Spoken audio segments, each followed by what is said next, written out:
We're continuing on with the 24-hour series, and today is called He Made Them Both. And in Psalm 74, it says, "The day is yours, and yours also is the night. You established the sun and the moon. It was you who set all the boundaries of the earth. You made summer and winter." So remember that verse.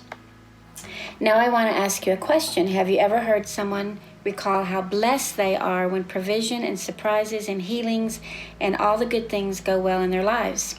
It's good to call provision from God a blessing. However, if someone's listening to that verbiage and they have been sitting with a chronically ill loved one for years or months, and they hear that definition of being blessed, all of a sudden they don't feel so blessed. And it leads to the feeling that God favors some over others. In other words, if we're not careful, calling ourselves blessed only in times of perceived blessings isn't really presenting the full picture of days and nights. We're only sharing the daytime experiences with God, where His presence is obvious, and we're only referring to seen provision and defining ourselves as blessed.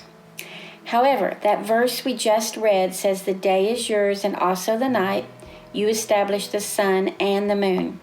So let's think of the times we've heard someone recall a particular hardship that ran right on into weeks and months and years, and they've had to sit up all night, or some other parent that's waited wide-eyed for a wayward son or daughter to come home from places where they've been that were scary.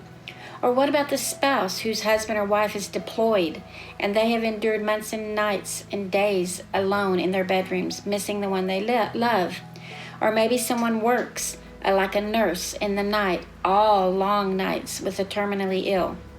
Have you ever laid awake in the night wondering how you're going to provide for your family?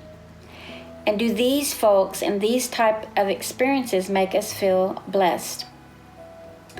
If we hear more of that kind of talk, I think we'd all become more encouraged and we'd all feel blessed instead of just the people that talk about the goodness of the day.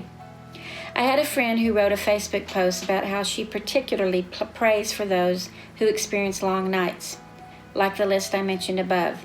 What an awesome gift she has to remember those in the darkness of long nights.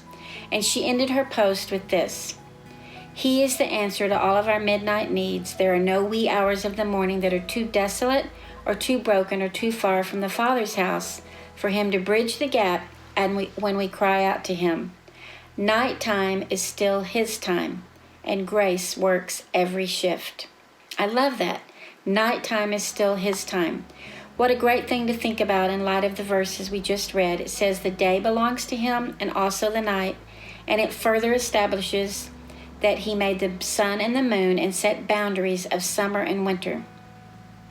When I read these verses, this tells me that God is just as present with me when He answers and gives me a miracle as He is when it's dark as midnight and summer's heat has left me parched and dry.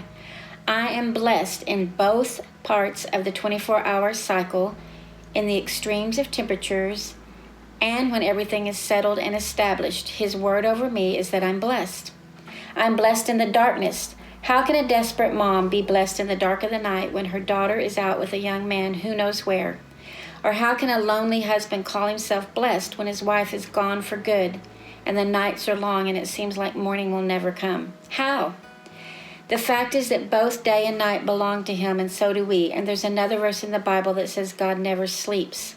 He's up with us in the lonely nights, maybe more near than we realize. When we look out our windows and see the moon rise, or even if it's obscured by the clouds, we know it's there and we can call ourselves blessed. The night won't last forever because of the 24-hour cycle of the sunrise. Oh wait, it's coming. And like my friend said, grace works every shift. So should we stop sharing our blessings of provision and miracles with others? No way.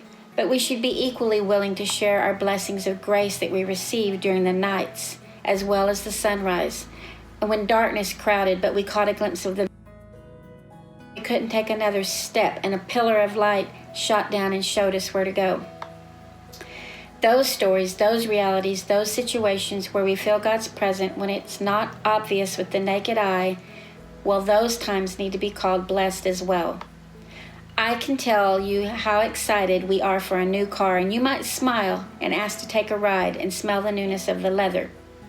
But if I show you a car that's had 200,000 miles on it and talk about how many trips it's made, how many wrecks it's endured, but it was repaired and kept on going, you might marvel and ask me to tell you more. You might even wonder how in the world that car is still on the road and remember that story way more than the smell of the new leather in the other one. That might be the story you share with another. Blessed we all are when we stop to realize that day and night belong to Him. He's got the boundaries figured out for the longevity of the nights that we have to endure, and summer's heat always gives way to winter's chill. And guess what? There's the beauty of fall and spring in between. They're all His.